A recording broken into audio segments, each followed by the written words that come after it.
what's wrong with this man? This lady doesn't have enough for herself and he is asking the bread. What does this lady say? She says, and she said, as the Lord your God lives, I have no bread, only a handful of flour in the bowl, little oil in the jar.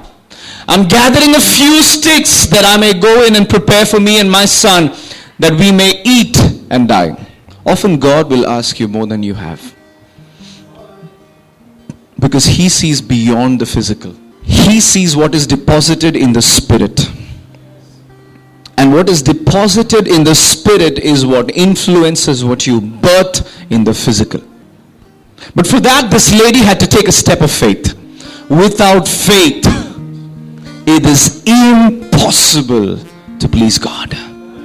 So Elijah says, I am not going to keep you hungry. I'm not saying if there is 10 chapati in your house, bring all. He said, you eat it, but give me some. Elijah was giving this woman a lesson of faith. For this woman, her life was all about me, myself, my bread, and my son, and we die. But Elijah is giving her a challenge, saying that there's more to your life than you, your son, your bread, and your death. What you see by sight is a little bit of maida that you have left in your house with which you can make a little bread. But what you see by faith is when you extend it and say, I'm going to give this to the Lord. Rise up. Take up the shield of faith and go into the unknown. God is not asking you to give your time, give your life, give your relationships to God because he's an upset God, he's a sadist. He's asking you to give because he knows the key is faith. And Elijah prophesies, this bowl of flour shall not be exhausted, nor shall the jar of oil be empty until the day that the Lord sends rain on the face of the earth. So she went and did according to the word of Elijah, and she and he and her household ate for many days. They had only for one meal, right? But they ate for many days. You want to eat for many days? Don't hold back. Give. Sometimes God will ask you to do things that you do not understand. That is faith. Faith is not you doing what you can understand. Because if you can understand, it's not God. Because he does more than you can ask or imagine. That's the Bible. Are you understanding?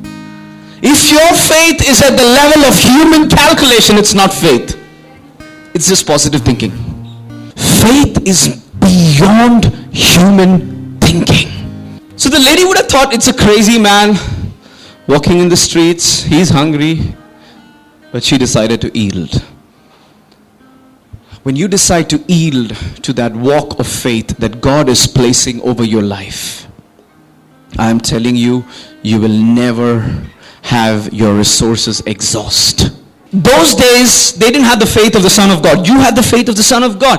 If she could do so much, you can do much more. And when you can give much more, you will receive much more. In addition to all, taking up the shield of faith with which you will be able to extinguish all the flaming arrows of the evil one. In the Roman army, this is how the shield looked like. It was a minimum of 3.5 feet. And the shield was good enough to cover more than half of your body. And you know what is the most beautiful thing about the shield? There was something called this. You know what you see here? They used to call it the boss. Every time an arrow is hit, they would point it to the boss. And the boss would stop it. And you know what was most special about the shield? There were curves on the side. You see these curves? So anything that would hit the shield would reflect and go away. And that's the shield of faith that Paul is asking you to take up, which will extinguish every missile of the enemy. So when you have a need, what you need to do is show your shield. When you have a need, you don't say, oh God, why is this happening? Why are my professors behaving like this? Why am I not getting the guy that I should get married to? Just pick up the shield of faith.